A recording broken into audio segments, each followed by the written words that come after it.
Welcome everyone. We are going to continue talking about the extra-physical period of consciousness. So today we have the facilitators Silvana Araújo and João Nascimento.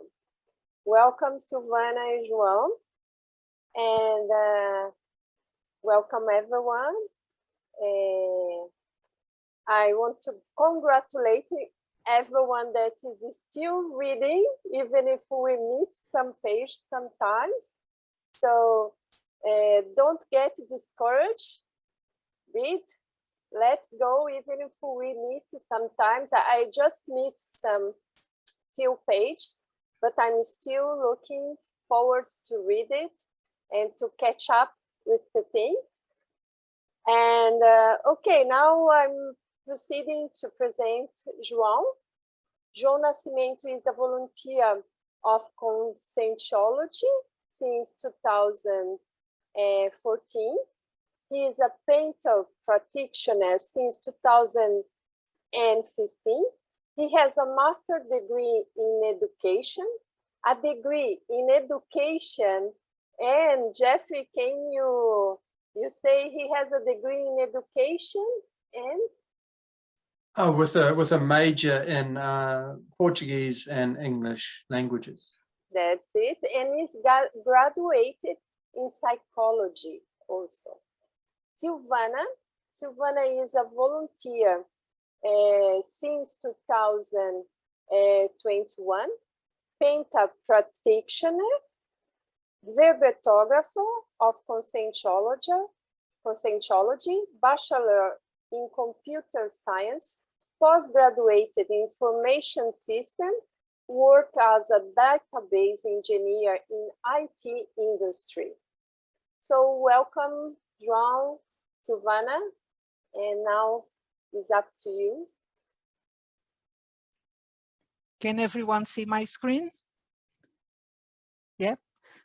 First of all, thank you so much for this opportunity. And second, I want to remind everyone of the principle of disbelief. So do not believe in anything that you listen here, and have your own experiences, right? And today we are going to continue discussing about the extra-physical period of consciousness. We try to cover all these chapters, which was very challenging, but we'll try. And first of all, it's about the sexual factors favorable to lucid projection, right? So he divided these factors in three aspects: the physiological aspect, the psychological, and the parapsychic aspect. Right? So the physiological could be to have an active and balanced sex life, a marriage or condition of evolutionary dual, personal hygiene, right? And psychological is the elimination of taboos regarding sexuality, a notion of precise notions of the function, the constructive force of sexual chakral energies, and understanding of the cosmoethics in relation to human morality. You know that cosmoethics is in everything. And in the parapsychic factor is the harmonious coexistence between active sex and consciential projections in series. Right, understanding of the unproductiveness of extra-physical sex and technique of project immediately after sex act. Right, so for ones that don't know, there is extra-physical sex, right, and we will discuss about it more. So one thing that he mentions in this chapter, it's about the phenomena of poltergeist, right? And poltergeist, usually the epicenter is the adolescent. So it's someone that has the sexual, usually the adolescents, they have that sexual energy very like uncontrolled. They still getting to the point of knowing about this. Many of them don't know about this energy. And also he he notes that the majority is young women, 95% that has this phenomenon of poltergeists is young women compared to the proportion of young men, 5%. Right, and as I said, it's this phenomena is an assemblage of physical effects, right? You see there are noises, there are objects that flies, all kinds of physical effects, it's related to the sexual chakra, right? Another thing that he mentions is about the cosmoconsciousness. In this chapter, he says that it's the most illuminating of all phenomena pertaining to the intraphysical consciousness. Occurs while the consciousness is in the mental soma, which is headquartered in the parabrain of the psychosoma, in the mental somatic dimension. So he says that some researchers note that this phenomena occur more frequent with men than with women. Right? And I'm not sure, there is a book in the biography that's the Paramahansa Yogananda, and one of the chapters of this book, he details this phenomena, what happens to him when he had, so I think if you want to research more about this one, it's a good chapter to read. Okay, in the book is Autobiography of a Yogi. So he details this when it happens to him. All right. Do you mind? Can I ask a question as you're going along? Yeah, sure. I was just curious about this idea. I'm just curious, what are your thoughts? This idea that the cosmo-consciousness is more common among men than women. I suppose my first question would be, what is the data? Like, how is this, what data do we have? Do we have statistical data about? Yeah, he mentions in the Projectiology, right, about it, but I don't know where he got this information from. Maybe we can check, because at the end of every chapter, he has a list of the bibliography, right? Or he has a list of books. So possibly one of those books details more about this phenomena, but personally, I suppose I'm skeptical that there's been any proper, quantitative research done into that. Yeah. That would allow that kind of conclusion. Yeah, maybe the women don't tell much, or yeah. I don't know why, but yeah, he just mentioned. I have the same query. Yeah, the same way that about the poltergeist, it says mostly it occur with women than men, but I don't know where he got this information from. Right. Okay, and then we have the sexual factors unfavorable to the lucid projection. And again, we have the three aspects: the physiological, psychological, and parapsychic. Okay, the physiological is the sensory deprivation of sexual impulse as a projection generator factor. Okay, inactive or disorganized sex life, lack of sex, excessive sexual freedom, permissiveness, and he says sexual fermentation, promiscuity. Psychological is this intranquil mental sex, sexual self-guilt, people who is sexaholic, a lack of defense against mental or interconsciential approaches. And the parapsychic is the condition of conscious or unconscious extraphysical sexual predator projector or violator projector and its prey, the interflow of extraphysical force with ill or energivorous extraphysical consciousness.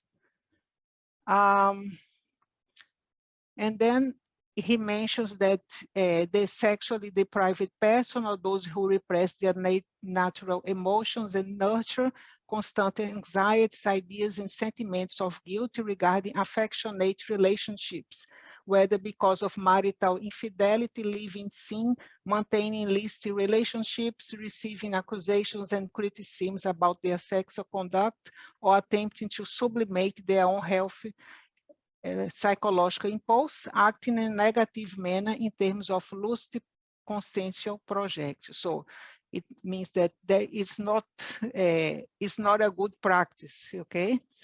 And this is because projection, in order to develop, requires a constant worry-free condition and a mind that is open, without inculcations to renew and new knowledge, neophilia. Yeah, I guess like the same way that people who when they die, when they don't have the second soma, so they still feel hungry, they feel thirsty. If they are drug addicted, they still need to have drugs. So that's the same what happens with this consciousness. If they are like, they cannot control their sexual instincts, right? They continue the same. So, and then whoever is projected, if they don't control their own instincts, they will attract these consciences. And also he mentions about the extra-physical romance, right? And then he says that they are all the acts through which the intraphysical consciousness dates or has a positive affair while projected out of his or her human body. It means that the extra-physical romance can be positive, right? And there are two types. One is primitive, those still involving the characteristic primitive sensations of physical sex and tropospheric results or congressus subtilis. We are going to discuss the next chapter about congressus subtilis. And evolved, that those having emotions elevated to levels of ample expansion of the consciousness and indescribable results of sublimation in an ecstasy that is supreme and therefore evolved. So, and then he mentions, like, in case of marriage, like he says that as an example of an evolved extra-physical romance, like if there is a couple that is dating, and then before the guy propose to the girl, they project themselves, and then he proposed to her while they are projected, right? And also about widows, like when a couple that have a lifetime together and one dies, and then they can meet while he or she is a conscience. No, this is considered when you have elevated emotions, so this is positive. Also, the congressus subtilis, which is he mentioned before, is the invisible parasexual union with an extra-physical consciousness, or even very rarely a projected intraphysical consciousness, while the intraphysical consciousness is physically resting.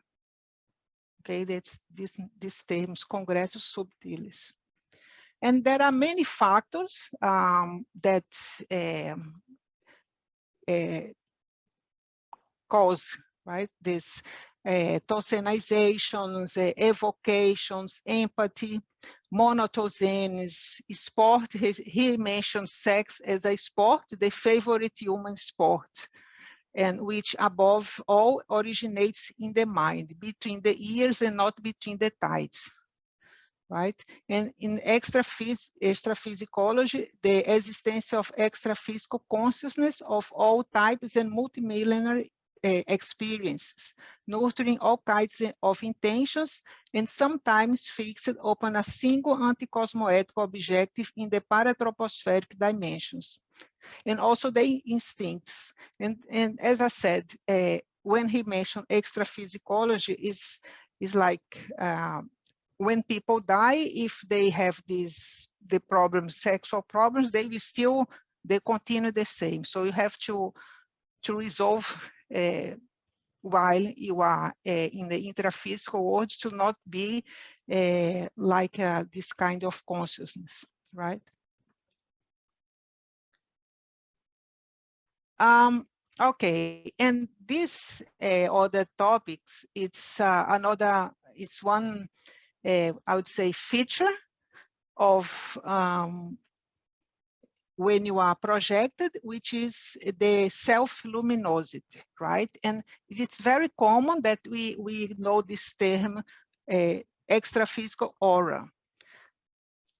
And also he mentions that this is, everyone has its own aura, but it can be disadvantageous when you are like, imagine that you are in a extra-physical, in a baratrosphere, I would say, and doing some kind of helping other consciousness. So if the other consciousness see your aura, they will not accept you because you need to blend with the other consciousness. So you have to turn it off, right? And then when he says the self-luminosity becomes disadvantageous in dull or evolutionary underdeveloped extraphysical communities or environments because it attracts the attention of the resident native beings, whether the visitor is a projected intraphysical consciousness or a lucid extraphysical consciousness that has to turn off or become opaque in order to avoid problems by looking like the others. The outsider's disguise allows blending into the realities of the district, right? So many occasions, depending on what kind of help you are going to do extra-physically, you need to blend with the environment you are, right? And this is one of type of thing that you have to do. This one is the extraphysical self-permeability, which is the quality of the psychosoma, whereby the consciousness, when projected in this vehicle, and many extraphysical consciousness contiguous with intraphysical life on Earth, pass through solid objects, including dense tropospheric physical forms, as well as certain formations native to the extraphysical environment. Okay, and when he mentions these features, he gives the definition, like this one, what is extraphysical self-permeability, but similar to the Portuguese language, we have the rule and we have lots of exceptions, right? Yeah, Silvana, I think Dina has a question there. She raised her hand. Yeah. Thank you, thank you. My question and my doubt is about the connection, the relation, or which is the difference between this self-luminosity, this extra-physical aura, and the light trace. And what do you mean, the light trace? Light trace. It's like the trace, you mean is when the person is going and let the light on the way? Exactly. It is a chapter about the light trace. I think that in the previous chapter about the light left by the consciousness out of the body while it's flying, when it's moving, while speed. it's flying. Yeah. I think there's personally, I just think there's a really direct relationship between it. I think it's derived from the exact same thing, the energy of the consciousness, and part of it just remains in the environment temporarily, like a comet trail when it's flying through space. Yeah. You know, there's a little bit of energy probably is lost in that process. I think it's a good question, and I think it's a very direct relationship. Yeah, maybe this light trace is more like energy, like and this the aura is something that it's your holo chakra, you know. is more for the consciousness itself. I'm not sure, but that's what I think. You know, but at the end of the day, you know that all these features, they are all interconnected, right? They are all together. Like this one, self-permeability will will be very connected with another one that you see more. Like, for example, this one, he mentions about the relativity, which is the opposite of permeability, right? So in permeability, you can pass through walls. The relativity, when there are blockages. He says, in case of blockers in the operation of the self-permeability of the psychosoma, or in other words, the self-relativity of the psychosoma, some projectors endeavor to reduce the density of the vehicle through their own will. Or they try to open a door, for example, using ordinary process, lifting the extraphysical hand to the knob, or even entering the door backward, paraback. This means somehow alter the parapsychology of the consciousness, the extraphysical conditions and or density of the psychosoma. Okay, so there is this feature that we have the self-permeability, but then we can be too dense, and then there will be blockers. But usually we have to use our own will to overcome. Okay. And another thing is this is the point that I want to mention, the tangibility, right? So the tangibility is when the projected consciousness becomes denser. He or she achieves full extraphysical relativity. He or she is then no longer invisible and is tangible, perceived by three categories of percipients in the following order.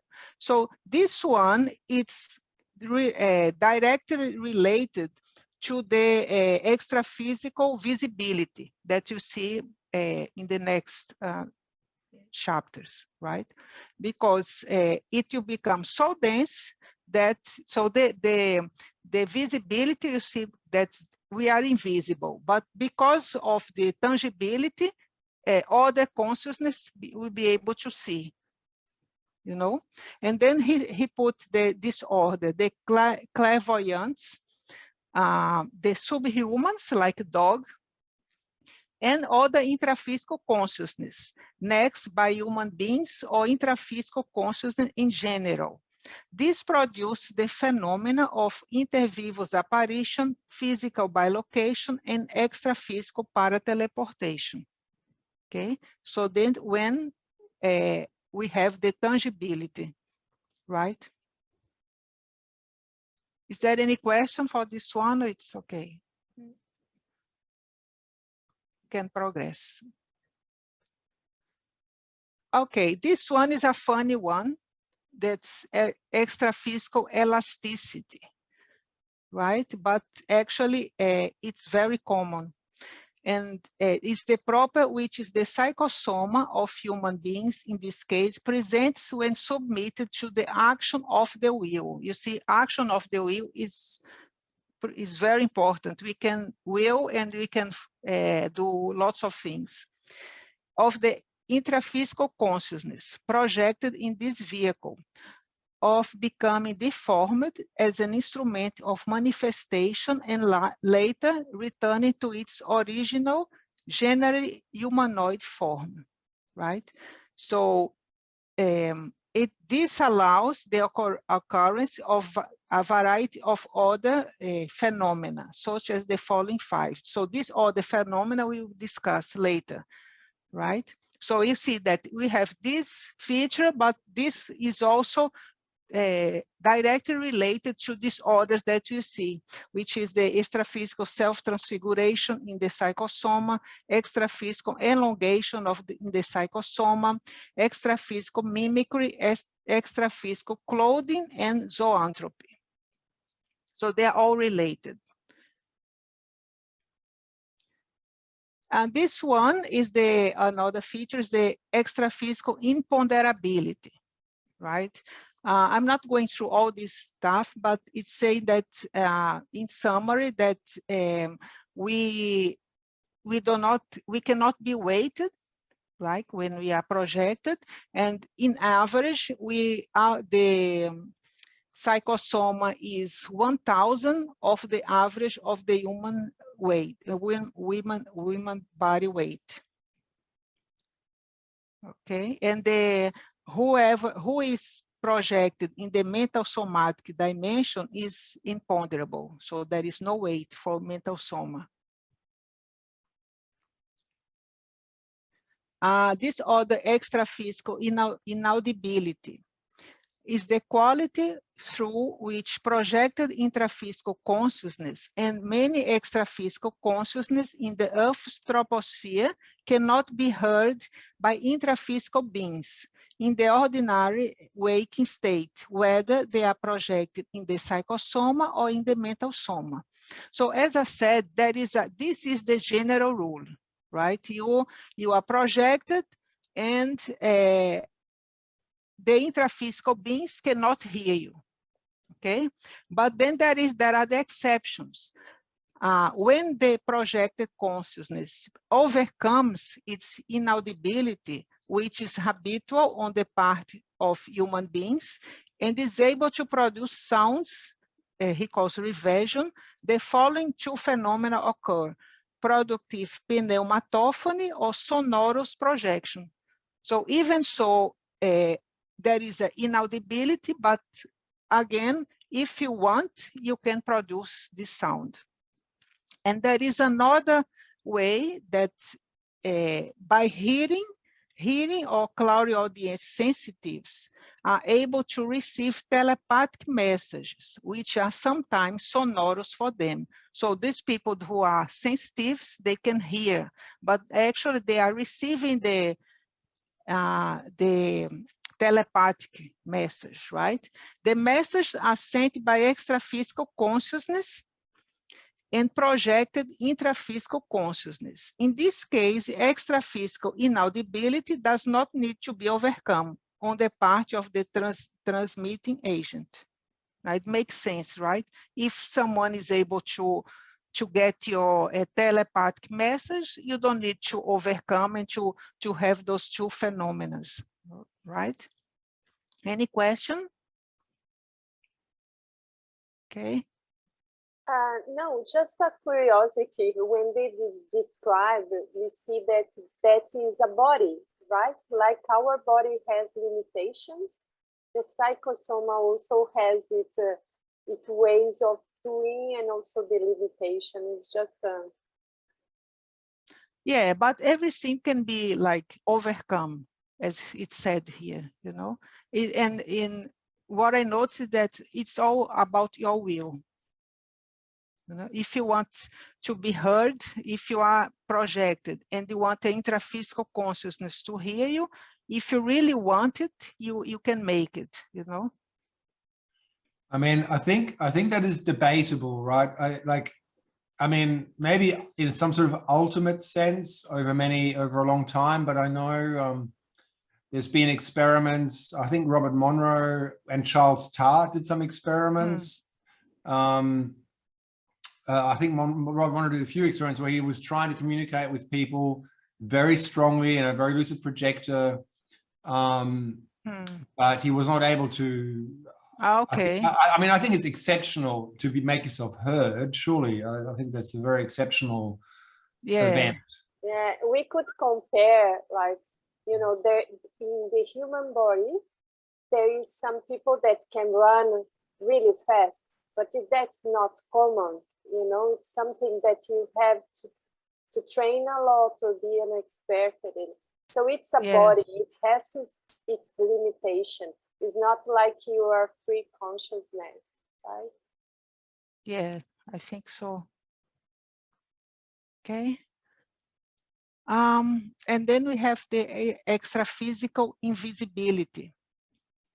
Again, is the qualities through which the projected intraphysical consciousness and many extraphysical consciousness in the Earth's troposphere can ordinarily, look that I highlight the ordinarily, not be seen by intraphysical beings when manifesting directly in the psychosoma or mental soma. So we have this invisibility, like, but he said ordinarily not be seen, because in the other paragraphs, he says that strictly speaking, total or absolute invisibility does not exist. If the consciousness is not seen or perceived in one dimension at a given moment, it will be perceived in another or other dimensions. This always depends upon the consciential vehicle of manifestation used on that occasion. And when projected in the mental soma, the consciousness becomes invisible even to him or herself.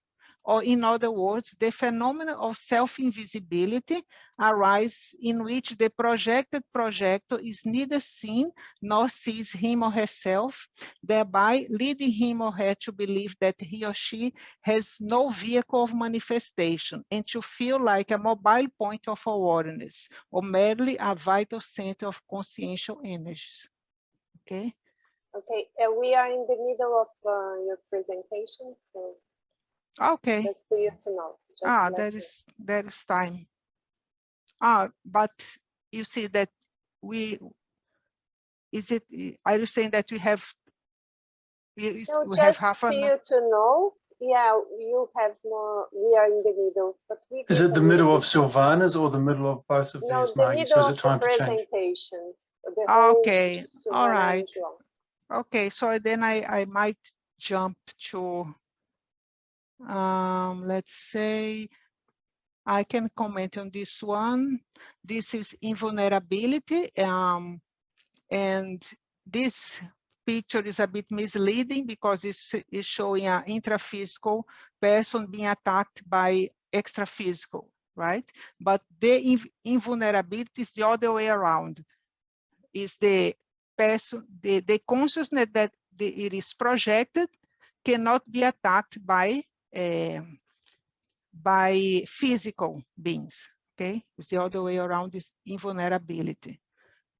And then I can skip to this one, which I found quite, I think is the most weird, is the extraphysical multiplicity.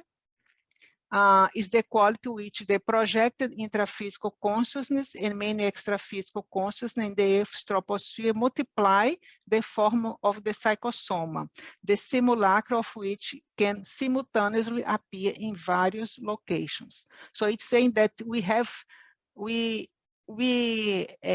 more bodies than we think we have.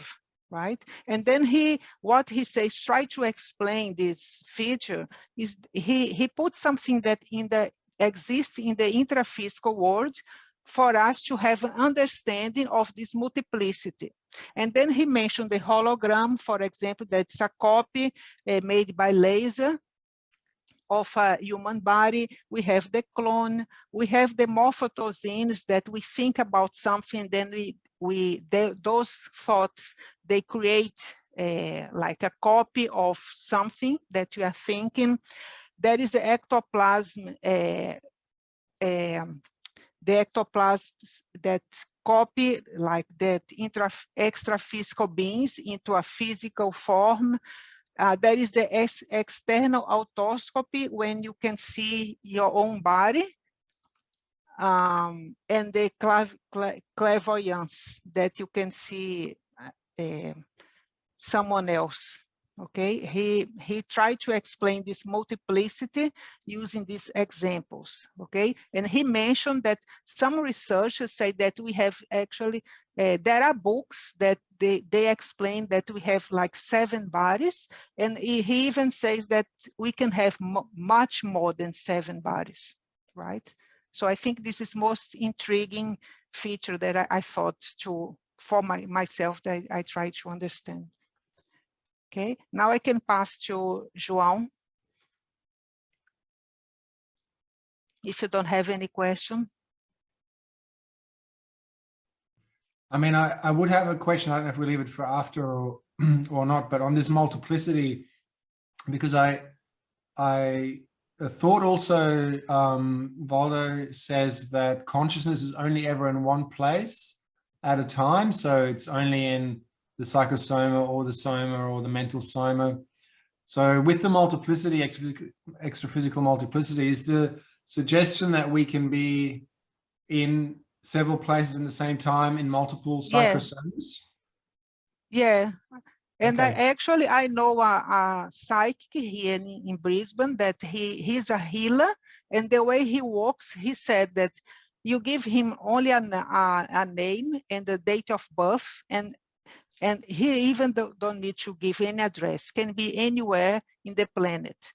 And he said the way he works, he takes one of the bodies of the person, he has his healing room with a table, and he put the body on the table and started working, doing all kinds of healing surgeries in that body, you know, which I found very weird when he told me.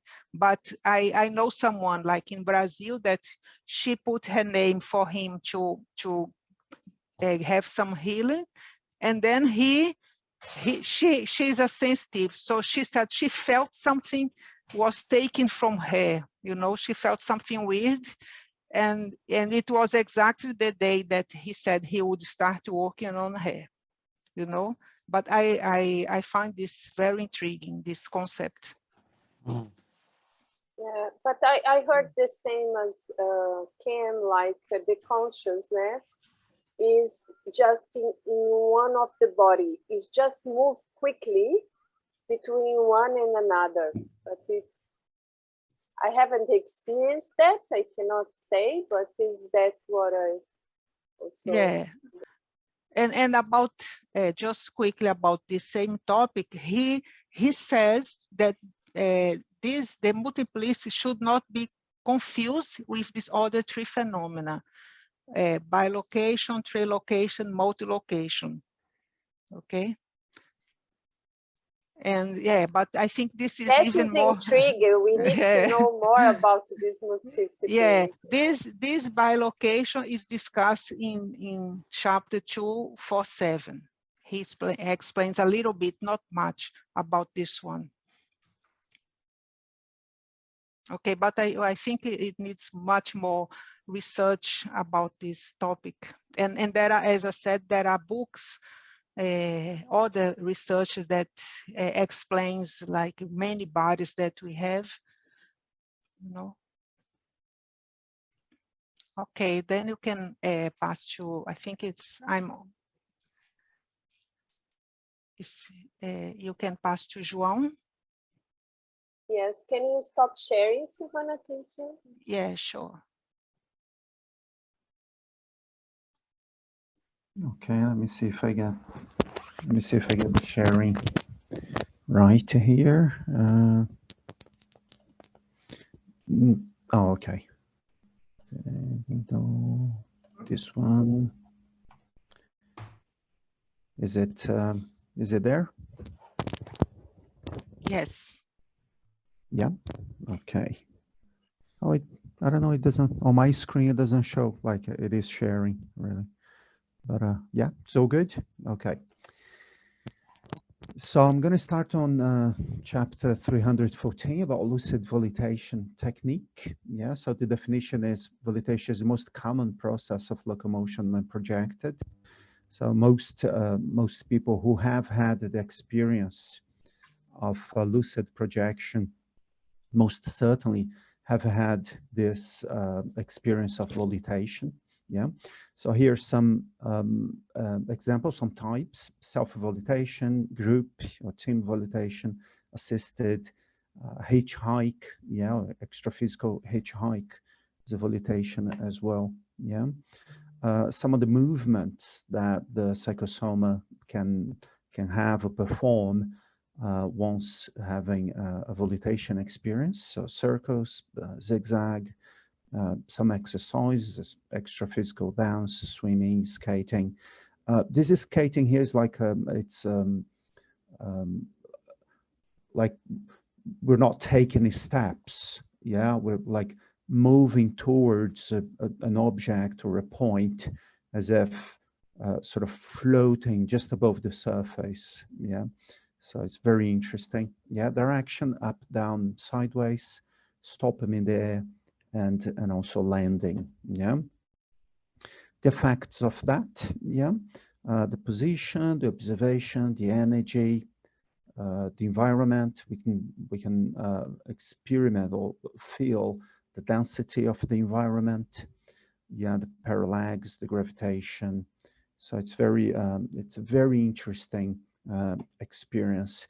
Also, just another observation that's relevant here is that this can be the volitation experience can be a factor to gain lucidity once projected. So it's an opportunity for the projector to gain lucidity. Yeah.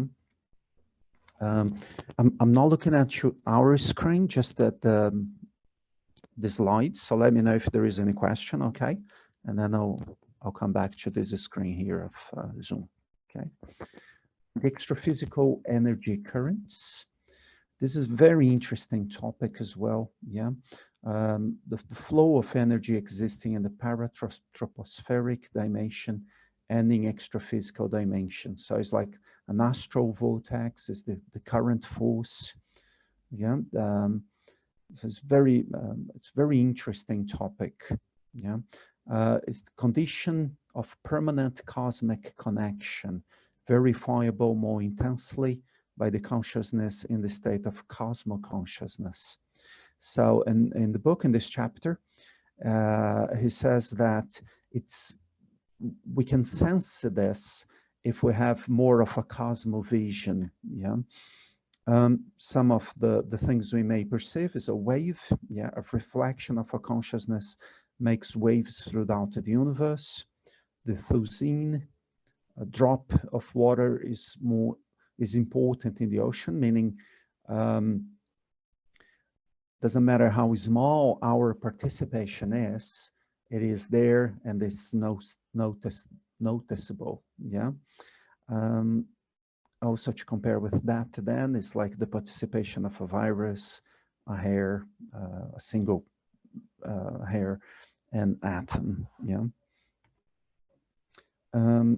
Still on the extraphysical energy currents, we have the chakras of the earth, the aura, the psychosphere, the meridians, networks of energy conductors, and this can all be perceived. Yeah, and some of us have already had experiences with that, such as in CIEC. Yeah, there is a chakra as well.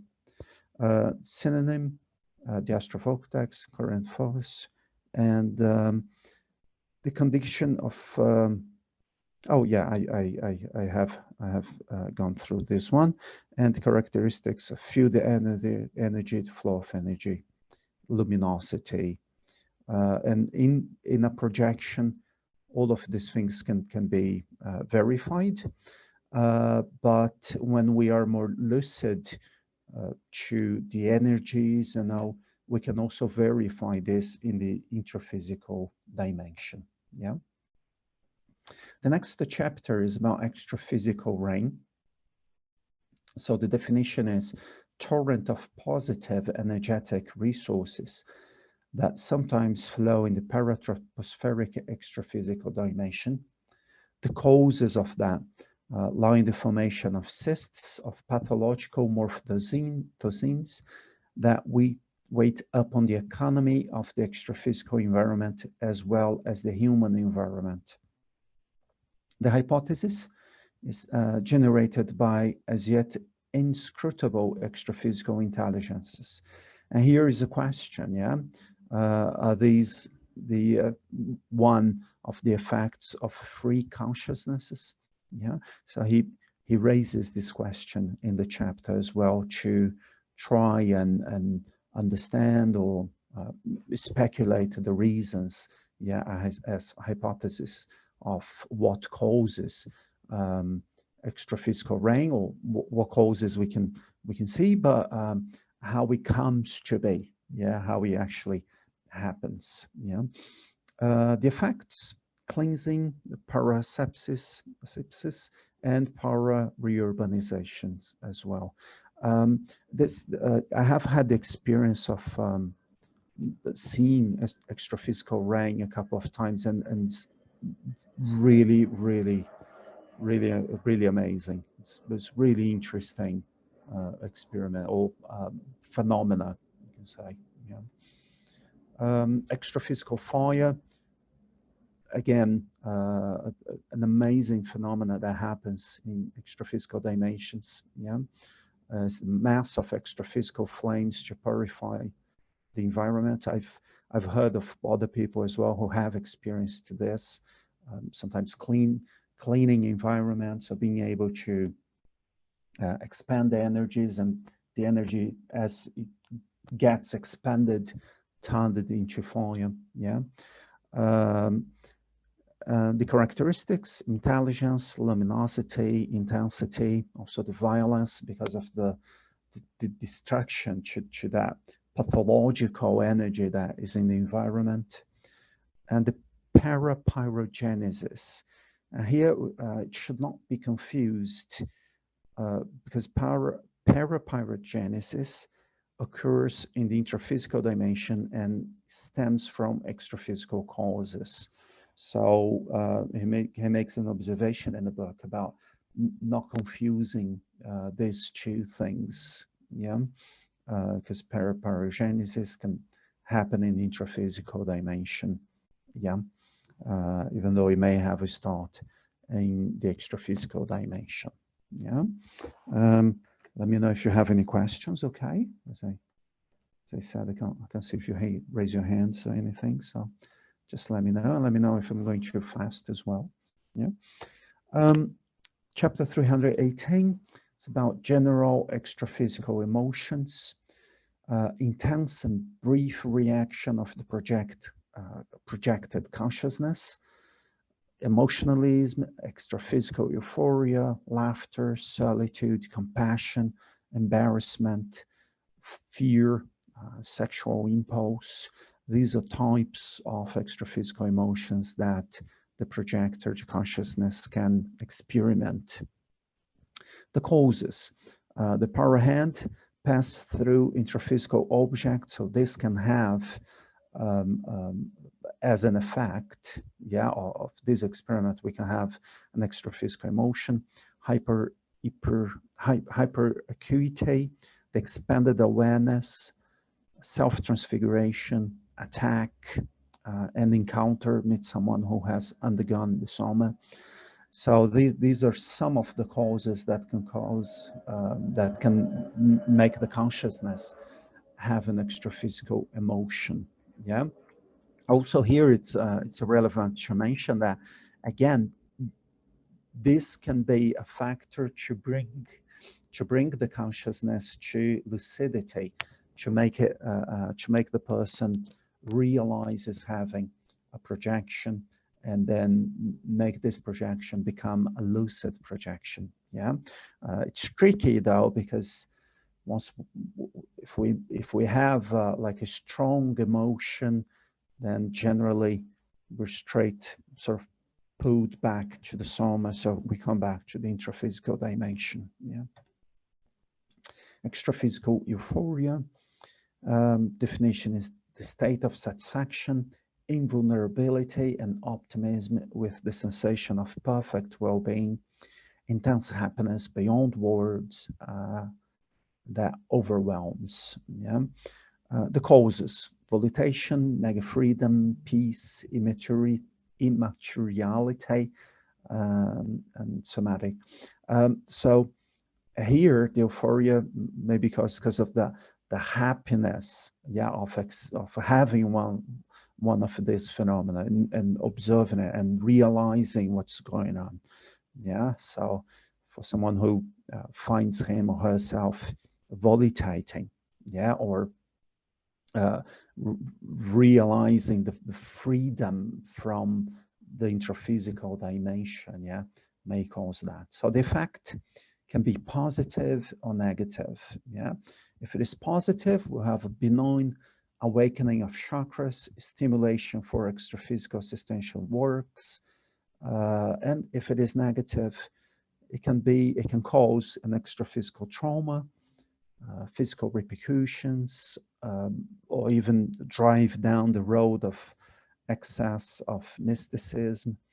The good and the bad sides, of this phenomena as well, which again depends on how the consciousness will face that and deal with this experience. Still on this topic, we have some techniques, so we can evoke that. We can make a grateful and sincere mental evocation, to try and make this happen.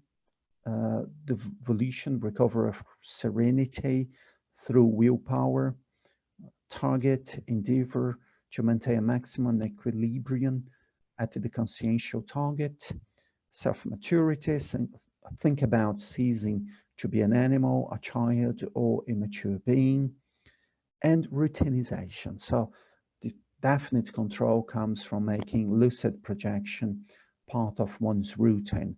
It brings security, consciential self-maturity, and serenity. So here's about making lucid projection or applying techniques to have a lucid projection, a routine, in order to be able to make this happen.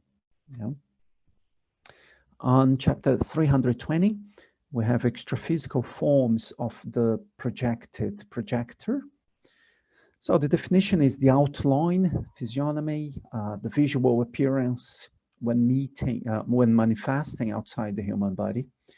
The vehicle is the psychosoma or the mental soma, and the environment. There's a close relation between the projector's form and the environment where it is manifesting. The impressions can be entirely real, or there is a typo here, sorry about that, can be entirely real or absurdly illusory, depending upon the perceptions, emotions, ideas, and modeling of the consciousness. Chapter 321 is extra-physical clothing. So what we wear or how we show ourselves when we are projected. And so synonymy is extra-physical apparel, extra-physical attire, garments, the characteristics, the types, parashoes, paraglasses, imagistics, and personalization. It's very interesting to think, isn't it, that even though we know we're conscious, aware of how we don't need, we wouldn't need attires or garments, even though very often, there are people who say they have seen themselves, they have realized they were wearing glasses when projected. But it's all part of how we sometimes we have things to do, and this is all part of this. Also about how our morphothenes materializes in the extra-physical dimension, and it's part of us. So the ectoplasm has a very big part in this phenomenon. And how we show ourselves in the extra-physical dimension. Still on the same topic, we have. I have a couple of questions, João. Sure. Please do. The first one was, I was just wondering whether you think, so there's I think a recurring dream, I think that a lot of people describe as a dream, is to find yourself naked, at your workplace or at school or at somewhere where, you're out, you're dreaming, let's say, and then you go, oh, I'm naked, and you try and so I think it's a theme that a lot of people have it. I'm curious whether you think that is in fact projection often in those cases. And the other question I have just came out of that last slide where you talked about the ectoplasm, because my understanding of ectoplasm is that it's produced by the physical body. You really require the density of the soma. So I was curious how it relates to projected clothing making. Yeah, in the book, it's interesting, isn't it? Because it is mostly related to the physical body, yeah, not the psychosoma, but somehow there is this expansion of ectoplasmic energy and matter into the extra-physical dimension, and in penta practice, we can see that this actually happens, isn't it? How ectoplasm goes beyond this or travels, yeah, or strolls through these two dimensions, yeah, the intraphysical and extraphysical. So it made sense for me when I saw it in the book, saying how it has a part once we are projected. So leaving the body and taking some of the ectoplasm with us to sort of form the extra-physical attire or garment. Yeah. Okay. Yeah. So we're taking it with us. Yes. Yeah. All right. Yeah. Yeah. It made sense for me. So I guess it gets produced. Like, you know, with the if you have the pre-projective energetic kind of processes, that's where it produces. That's where it gets produced, right? That would make sense to me. Yeah. Yeah. And perhaps even as we become more advanced in it, even the evocation of that, isn't it, for certain assistances or something like that, you know, having a complete control of that and being able to manipulate ectoplasm extra-physically. Yeah, that's a goal. Yeah, but João, do you think that it always comes from the ectoplasm, the extra-physical clothing? No, my guess is that like Kim put earlier, yeah, about like finding yourself sometimes not wearing anything. I think it simply it simply happens because like the things we do unconsciously, you know, like sometimes we find ourselves in the extra-physical dimension wearing pajamas or not wearing anything.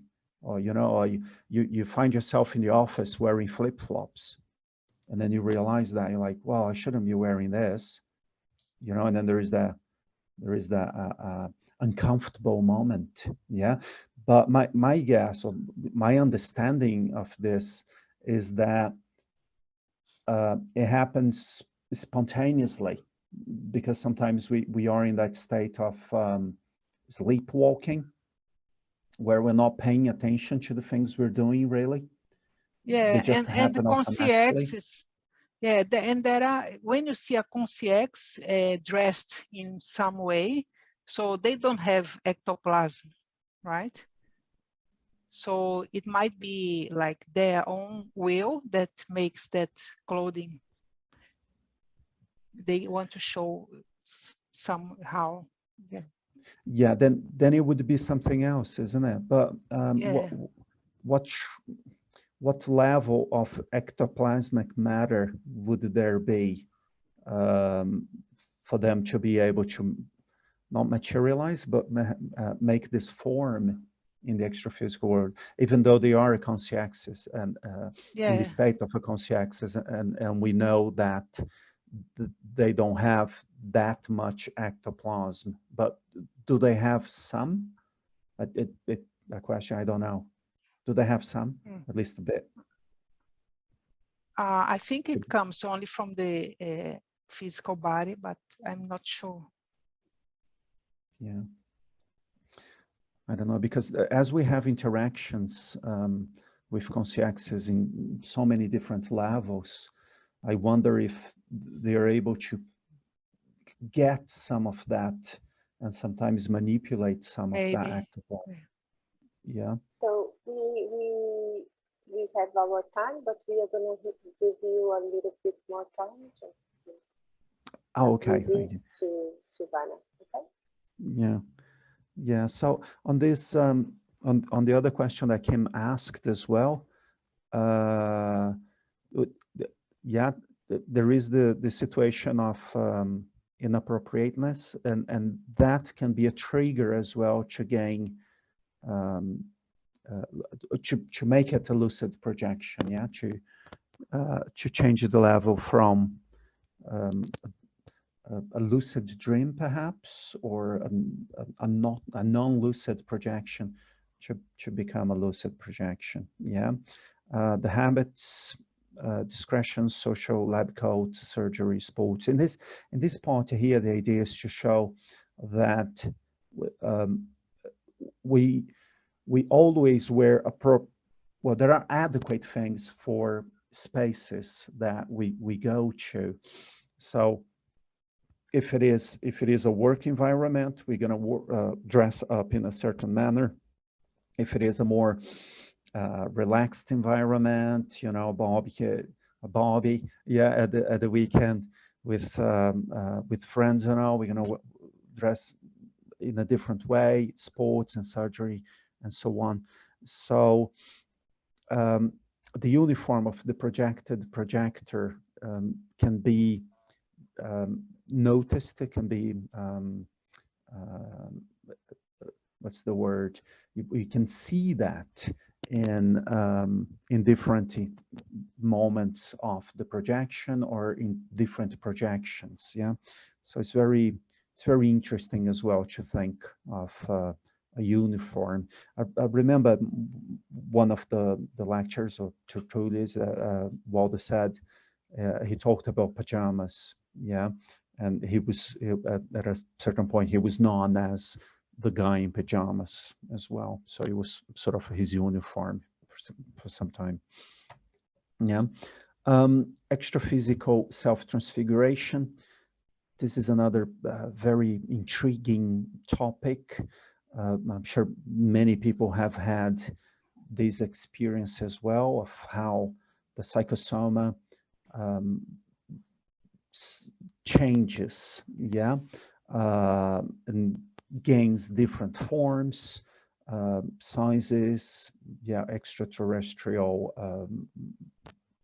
faces, ectoplasmy again, elongation, correction, zoantropy as well, the intrusion, yeah, as in troubled conscientious who have a different form as well, yeah.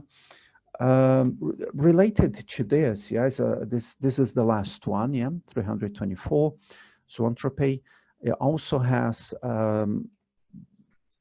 self-transfiguration here, okay, but here there's something else about psychopathology, yeah, not that this one doesn't, yeah, because here in self-transfiguration, when we talk about intrusion, it can also have a psychopathology, yeah, obscure mental disorder, like this one, like entropy, yeah.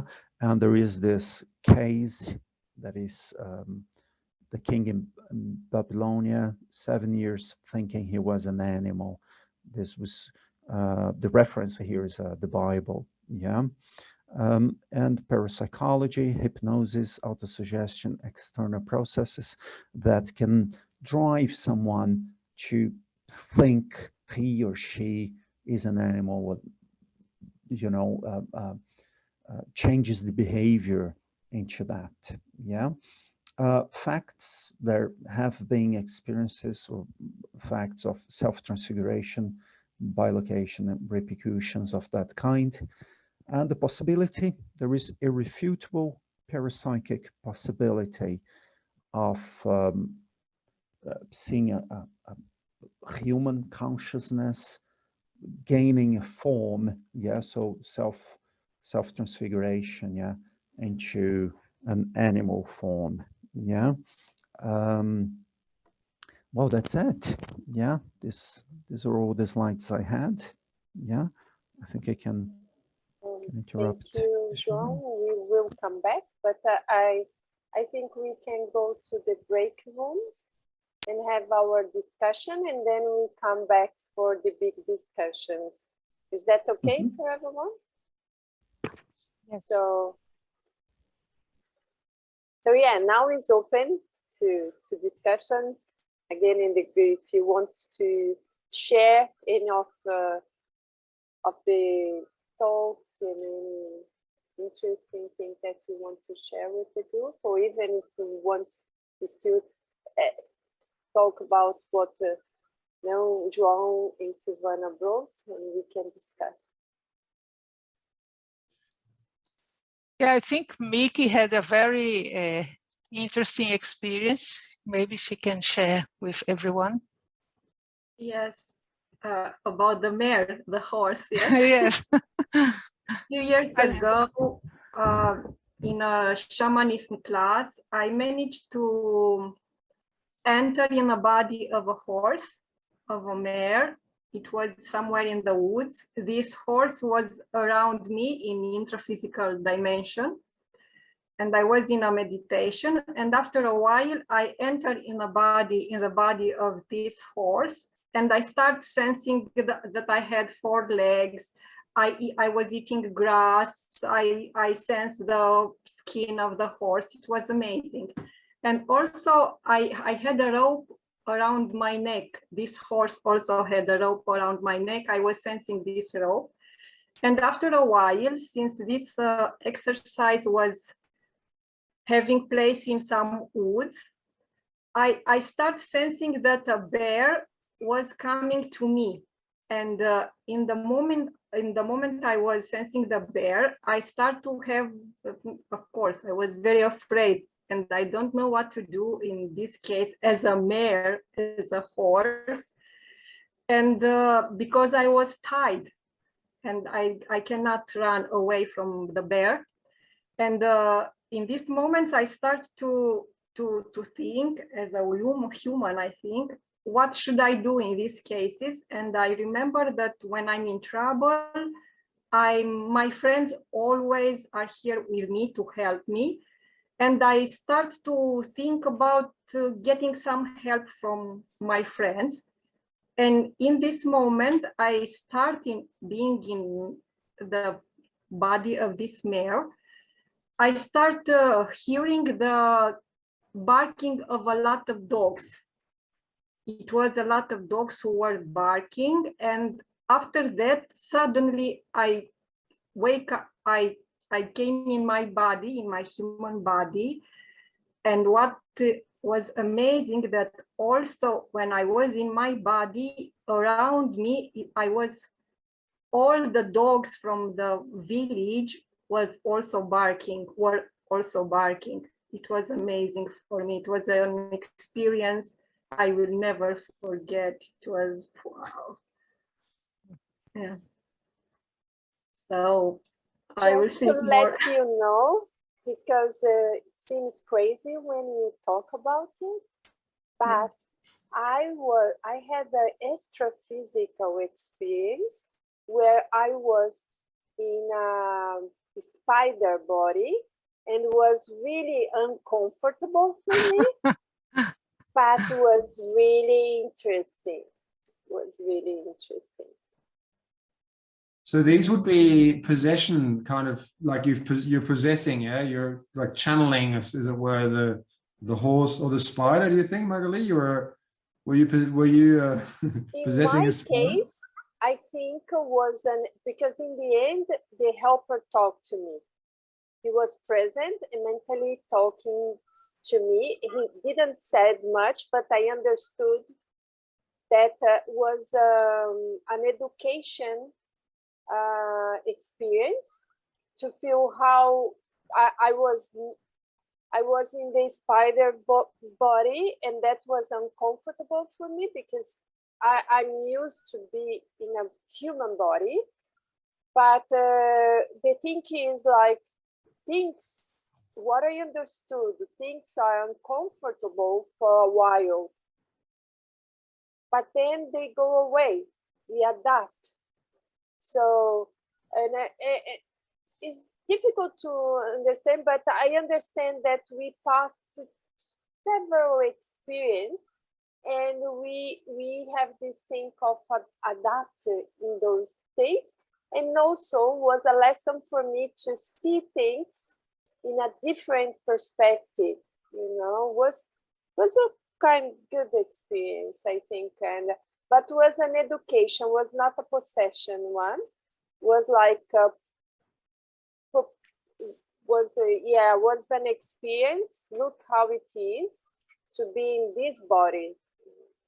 So now you don't kill spiders anymore, do you? And it is educational for you, but for the spider or for my horse, I don't know. Everything is education. You learn something, you know. I've recently, I'm curious whether anybody else has had this. I've recently had a couple of, I mean, I kind of, there's like semi-lucid projections, lucid dreams. I'm not quite sure, but where I was in a female body. So, and then last night, actually, I was in a body that was both male and female. And that was very, very, very unusual, very curious, but I don't know, it kind of felt good, you know, like, was it like, it felt like it was like an integrating experience or something? I don't know if anybody else has had that, being the other gender. Was it like a possession, or did you do a transfiguration? Yeah, more like transfiguration. I mean, I just was a female body. I just was in a female body. I mean, last night I had male genitals and breasts. That's interesting. I had something like this, but was a previous life, and I saw myself in a body of a man, an old man. So I could see, and I was strange, but it was more like myself in other life. Yeah. My interpretation. Yeah, and I didn't feel like past life with this one for me. And how it was to be a woman? I felt quite self-conscious at first, and then I liked it. I felt good. You embraced that, yeah. I embraced it. Very good. I had an experience like Magali said as well, and it was very good. It was very interesting. I saw myself in a woman's body, and I realized it was me. It was I mapped this as 18th, maybe 18th or end of 17th century, beginning of 18th. It was like a gal kind of thing, as like a dance or something, and I was the center of attentions there. I don't know if it was like a wedding or something like that, but I was wearing a very, very nice dress. Like, I could look down. I didn't see my face, and that was very interesting. I didn't see my face, but I looked down, and you know, I realized what I was, you know, the whole situation, and it felt familiar. So that's why I understood it was a past life, yeah. But so yeah, it's very different to what Kim experienced. Yeah, it was more like retrocognition then, yeah. Although I think it still has a similar, I feel like it has a similar potential to help us, you know, to help us really embody the fact that we aren't just man or just woman, you know, that we're integrate both and have been both and can move between. And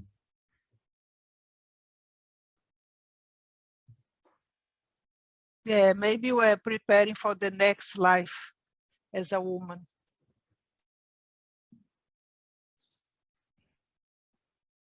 Yeah, there's a this is interesting, isn't it? Because at the same time that we have to understand as universalism, there is also the taking of the responsibility we have in this life, isn't it, or in this moment, and not, you know, because there is a lot of, like, I don't know, unrealistic things going on. As someone, you know, who's like, I don't know. For instance, yeah, if I see myself as a dog, then I'll behave as a dog, and that is just pathologic, just pathology, you know.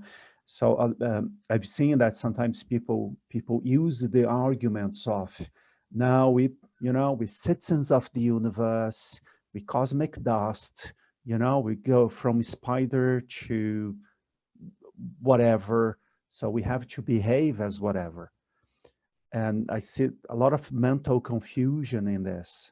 So finding the balance of keeping real, and at the same time having an open mind of what we can become in the future once we reach that cosmic consciousness.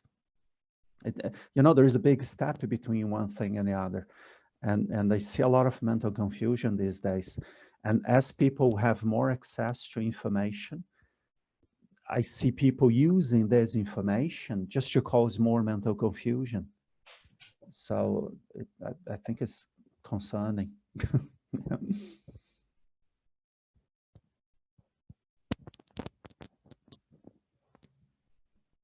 Yeah, some religions, they consider that you can come back as an animal, like in India with all those cows. They say, or maybe the next life. Sorry? No, in Tibet. In Tibet. In Tibet as well. Yeah. That's interesting.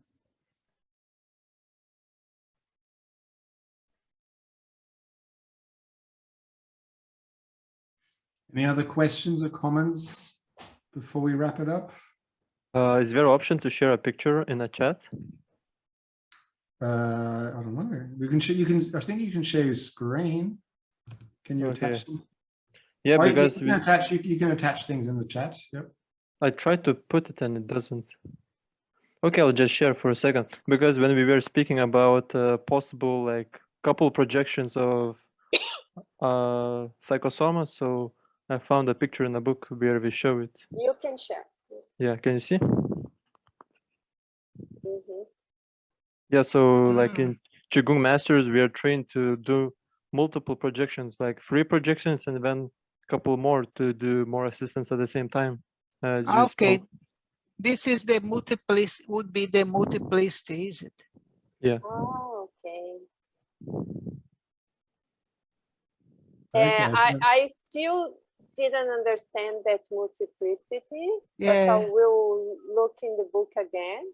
What book is that? Is that one? That book? Yeah. This one is let me show. Taoist Internal Alchemy, Neigong Beigong Training.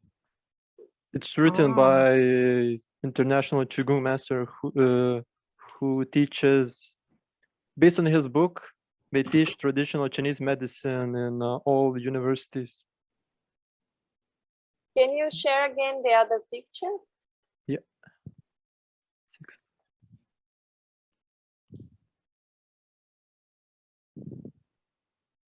And it's interesting. I mean, I think it's quite a common theme in sort of mystical Christianity as well. The idea that Jesus is kind of everywhere, or can be everywhere at the same time. Yeah, and I think, and you mentioned autobiography of a yogi, Silvana. I think I'm pretty sure he talks about that idea as well, in reference to his teacher or something. So, you know, some of the. Yeah, have any of you had this experience or close to that experience? If I had, I would be completely confused, I guess. I can share this book in a group if you want. Yeah. Good. But Yeah. it's a load of pages to read, so if you want. It has all the training also. We are reading Projectiology, you know, I don't think we're afraid of pages. Okay, Yeah. okay. Yeah. Obviously, it has like its own symbolism, but the general idea, you have to know that you give meaning to some things like symbols, nature, colors, but it's not that.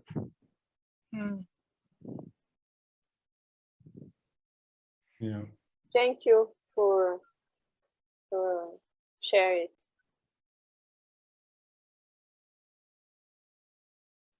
Yeah, there is a book just about psychosoma, and I think it's 400 pages. I haven't read it yet, but I don't know. I think it's only considered like the bodies, but the consciousness is only one. I don't think you can separate the bodies, and each body can think, you know, like a separate.